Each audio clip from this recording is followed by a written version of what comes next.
नमस्कार, मैं doctor Shaunak Ajinkya, consultant psychiatrist Kokilaben Dhirubhai Ambani hospital, Mumbai.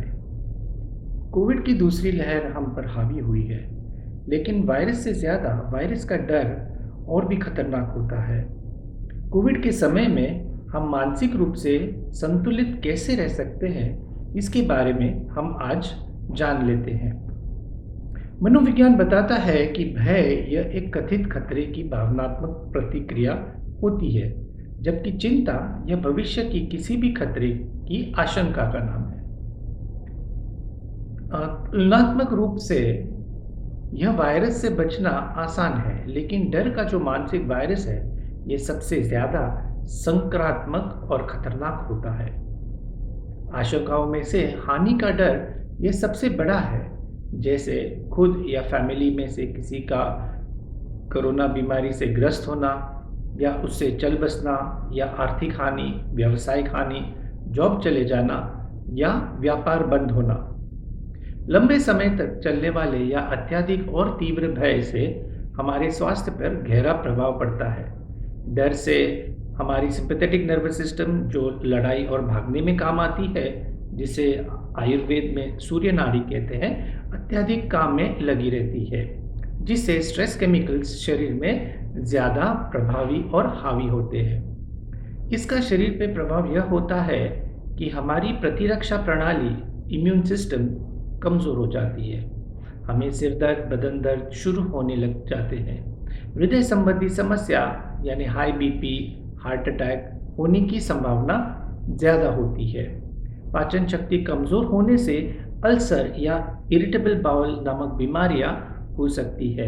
यह समय से पहले उम्र बढ़ने या मृत्यु का कारण भी बन सकता है। तीव्र डर का मन पर असाधारण असर पड़ता है।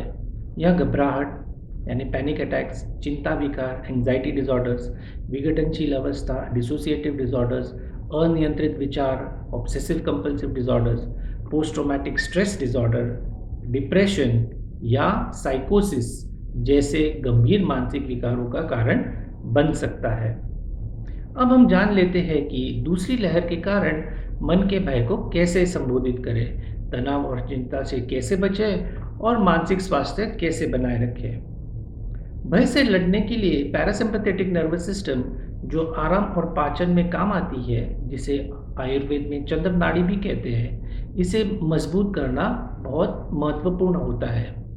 रिलैक्सेशन यानी विश्राम की विधि प्रैक्टिस करें, जैसे गहरी और धीमी सांसें लेना, प्राणायाम, ध्यान, योग या स्वसम्मोहन करना। एक ग्रैटिट्यूड जर्नल यानी आभार पुस्तिका रखें, जिसमें सोने से पहले उस दिन आपके साथ हुई 3 अच्छी बातें लिखें। एक थॉट्स डायरी भी रखें, जिसमें आप नकारात्मक विचारों की छानबीन करें। सबूत देखिए, क्या ये सोचने का ढंग सही में सच है? हर समय परफेक्ट होने की कोशिश छोड़ दें। हमेशा अपनी तुलना दूसरों से न करें। अपने आप से प्रेम करें, दया दिखाएं और करुणा दिखाएं, ताकि अपने डर पर हम काबू पा सकें। ज़रूरत पड़ने पर अपने डॉक्टर या मानसिक स्वास्थ्य विशेषज्ञ से मदद ज़रूर लें। अब हम कोविड के समय में स्वस्थ और शांतिपूर्ण दिमाग के लिए 5 सरल उपाय जान लेते हैं।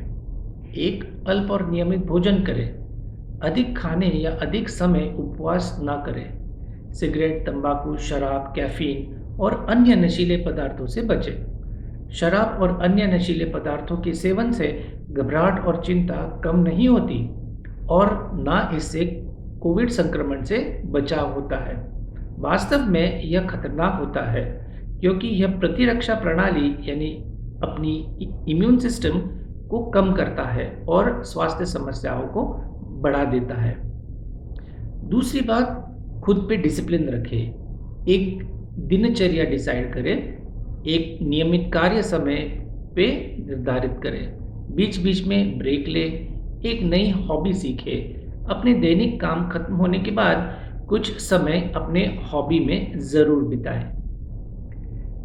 तीसरी और काफ़ी आवश्यक बात यह है कि भरपूर नींद लें। लेकिन इसके अलावा रोज़ाना व्यायाम भी ज़रूर करें।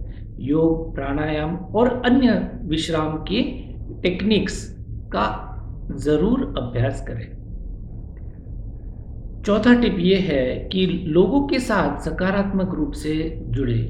अपने दोस्तों और परिवार के साथ सकारात्मक या हास्य ज़रूर शेयर करें। नकारात्मक विचारों या समाचारों को देखने या शेयर करने या फॉरवर्ड करने से बचें। बार-बार अपने आप को अपने जीवन में जो महत्वपूर्ण और सकारात्मक चीज़ें हुई है, इनकी याद ज़रूर दिलाएँ। और पाँचवीं टिप ये है कि इस कठिन समय में दूसरों की मदद करें। अपने दिमाग में एक पीड़ित की भूमिका न रखें। अपने विचारों को और भावनाओं को सँभालें। शांत रहें। यदि ऐसा करने में असमर्थ हो, तो अपने नज़दीकी डॉक्टर या मानसिक स्वास्थ्य विशेषज्ञ से ज़रूर मदद लें। आपको और आपके परिवार के सदस्यों को अच्छे स्वास्थ्य की मेरी शुभकामनाएँ। खुश रहें, स्वस्थ रहें, मस्त रहें, चुस्त रहें। जय हिंद।